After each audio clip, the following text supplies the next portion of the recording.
दोस्तों, यह बात है अफ्रीका के कांगो जंगल की। कांगो जंगल में सैकड़ों छोटे छोटे गांव थे। उसी जंगल में एक छोटा सा टाउन था जिसका नाम था जुम्बा।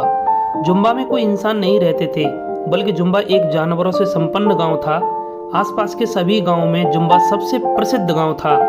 इसका कारण यह था कि जुम्बा में हॉस्पिटल, स्कूल और खेल का एक मैदान भी था। इसीलिए जुम्बा के लोग आसपास के गांव से ज़्यादा पढ़े लिखे होते थे। दूर दराज से सभी जंगली बच्चे पढ़ने के लिए यहाँ पर आते थे।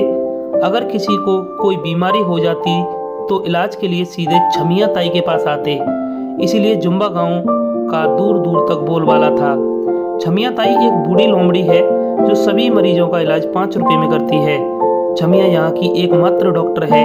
दरअसल छमिया चाहती थी कि उसका बेटा भी गांव का डॉक्टर बने, लेकिन वह पढ़ाई करके कहीं शहर में जाकर बस गया।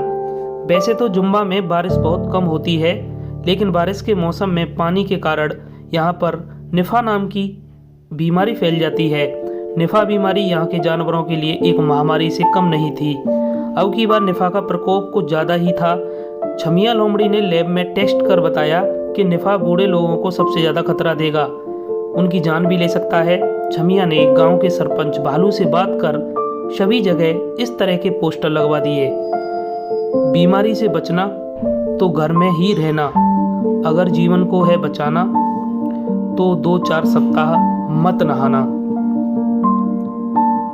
जानवरों को इतना कहने के बाद भी वे बारिश का आनंद लेते रहते और बीमार पड़ने पर छमिया के सामने जाकर खड़े हो जाते।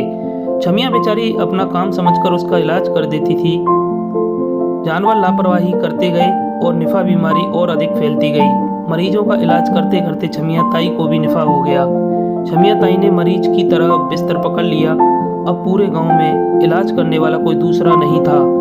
बीमारी अधिक फैलती गई और लोगों की मरने की संख्या भी काफ़ी बढ़ चुकी थी।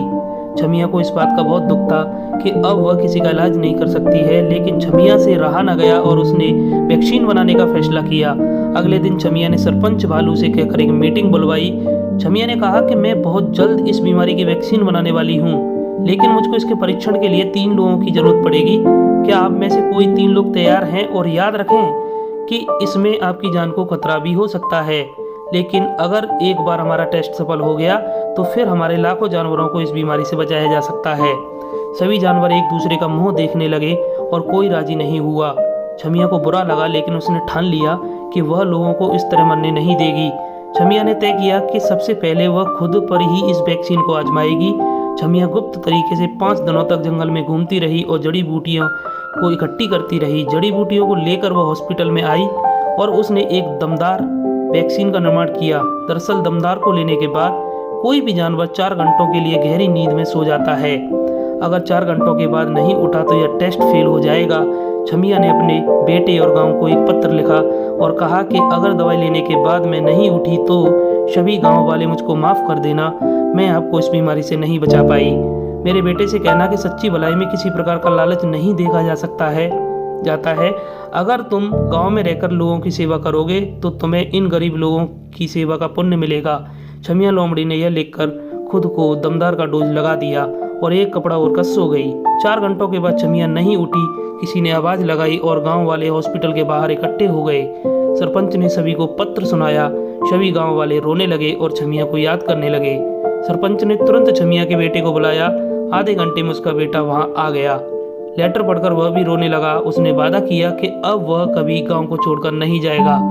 गांव के सभी जानवर डॉक्टर छमिया की अंतिम यात्रा की तैयारी करने लगे। दूर दूर सभी जानवर फूल माला लेकर वहां आए। जैसे ही छमिया का अंतिम संस्कार करने के लिए लोग उसको उठाने वाले थे कि वह खुद ही उठ गई। सभी लोग हैरान रह गए और दूर भागने लगे। छमिया ने कहा, भागो मत, दरअसल दमदार वैक्सीन बूढ़ों को 6 घंटे के लिए सुलाती है। मैं यह लिखना भूल गई थी। अब मैं ठीक हूँ और ये वैक्सीन भी कारगर है। अब गांव में कोई नहीं मरेगा। इसके बाद छमिया सभी गांव वालों को दमदार का डोज लगा देती है और लाखों लोगों को इस बीमारी से बचा लेती है। मेडिकल क्षेत्र में इतना बड़ा योगदान करने के लिए कांगो के शेर ने उसको कांगो रत्न से सम्मानित किया, जो कि वहाँ का सबसे बड़ा पुरस्कार था। तो दोस्तों, इस कहानी से आपको क्या शिक्षा मिलती है? तकदीर भी उनका साथ देती है जो स्वयं कभी हार नहीं मानते हैं। तो हमेशा निडर रहिए और कभी हार मत मानिए। खुश रहिए दोस्तों, आबाद रहो, हमेशा हंसते मुस्कुराते रहो। धन्यवाद। चैनल को सब्सक्राइब जरूर करना। मिलते हैं आपसे ऐसी ही नई कहानी के साथ। धन्यवाद।